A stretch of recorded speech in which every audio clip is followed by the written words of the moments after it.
का ये क्वेश्चन जो हम कर रहे हैं ना, बहुत ही इंपॉर्टेंट क्वेश्चन है। इसको तवज्जो से आप देख लें।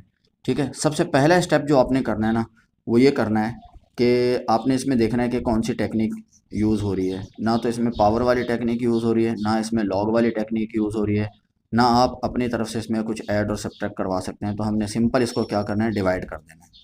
ठीक है, ये फ्रैक्शंस हैं, इनको हमने सिंपल क्या कर देना है, डिवाइड कर देना है। अपनी आसानी के लिए मैंने इनको अरेंज करके लिख दिया है। ये 1 माइनस एक्स स्क्वायर है, तो मैंने उसको लिख दिया माइनस एक्स स्क्वायर प्लस 1। ऊपर वाली जो वैल्यू होती है वो अंदर आती है और नीचे वाली वैल्यू बाहर आती है। तो ये एक्स स्क्वायर प्लस 1 था, 1 प्लस एक्स स्क्वायर था, मैंने उसको एक्स स्क्वायर प्लस 1 कर दिया।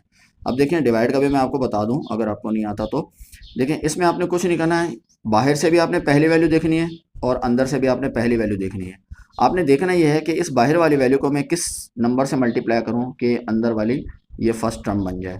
तो ये एक्स स्क्वायर है, ये भी एक्स स्क्वायर है, तो एक्स स्क्वायर तो मौजूद है, सिर्फ मुझे माइनस का फ़र्क है, इसमें माइनस की वैल्यू जो है चाहिए। यहाँ बाहर मुझे माइनस की वैल्यू चाहिए, तो मैं इसको किससे मल्टीप्लाई करवाऊंगा, मैं इसको करवाऊंगा मल्टीप्लाई -1 से। -1 से जब मल्टीप्लाई करवाऊंगा ये हो जाएगा माइनस का एक्स स्क्वायर, -1 को मैं 1 से मल्टीप्लाई करवाऊंगा तो क्या हो जाएगा, -1। अब आपको पता है डिवाइड के अंदर यहाँ पर साइन इनके चेंज कर देते हैं, तो ये माइनस एक्स स्क्वायर है प्लस एक्स स्क्वायर है, कैंसिल हो जाएगा। ये +1 और ये +1 2 हो जाएगा। जब हमने साइन चेंज किया तो अब ये माइनस नहीं देखेंगे बल्कि ये वाला साइन देखेंगे। अब इसको हम क्या करेंगे, अब हम ये फ्रैक्शन नहीं लिखेंगे बल्कि इस ये जो डिवाइड हमने किया है इसका आंसर बनाएंगे। सबसे पहले हम लिखेंगे ये वाली वैल्यू -1, ये -1 आ गया। उसके बाद प्लस लगा के हम ये जो हमारे पास आया है ये वैल्यू 2, जो रिमाइंडर बचा हुआ है, इस 2 को लिखेंगे। ठीक है, और फिर एंड पे ये वाली वैल्यू हम लिख देंगे जिससे हमने डिवाइड करवाया था। अब ये क्वेश्चन देखें कितना आसान हो गया। ये इंटीग्रेशन का साइन हम इस -1 के साथ भी लगा देंगे। अब ये माइनस है तो माइनस को हम बाहर लिखेंगे। 1 आपको पता है अंडरस्टूड है, कुछ नहीं लिखा हो तो 1 होगा यहाँ पर। इस 2 को भी हम बाहर निकाल देंगे तो यहाँ पर बचेगा 1/x² + 1। अब यहाँ से आपको एक इम्पॉर्टेंट टेक्निक जो है वो पता चलेगी, ये बहुत इंपॉर्टेंट है, जो आगे क्वेश्चंस में भी काम आएगी।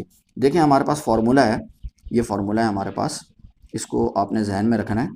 ठीक है, बजाय इसके कि सारे फार्मूले आप बैठ के एक साथ रट्टे मारो, जो फार्मूला जिस क्वेश्चन में आ रहा है बस आप उस एक फार्मूले को उस क्वेश्चन के लिए याद कर लें, तो आगे खुद ब खुद आपके लिए आसानी होती चली जाएगी।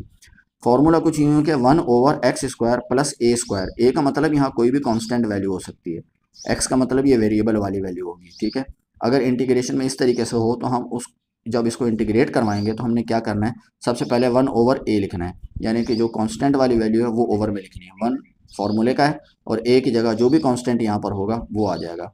उसके बाद tan इनवर्स फार्मूले का आएगा, x की जगह पर जो भी क्वेश्चन के अंदर x की वैल्यू होगी वो आप वेरिएबल जो भी होगा वो लिखेंगे, और ओवर में जो भी उस क्वेश्चन के अंदर कांस्टेंट होगा वो लिखेंगे। ठीक है, +c। अब देखिए यहाँ पर x की जगह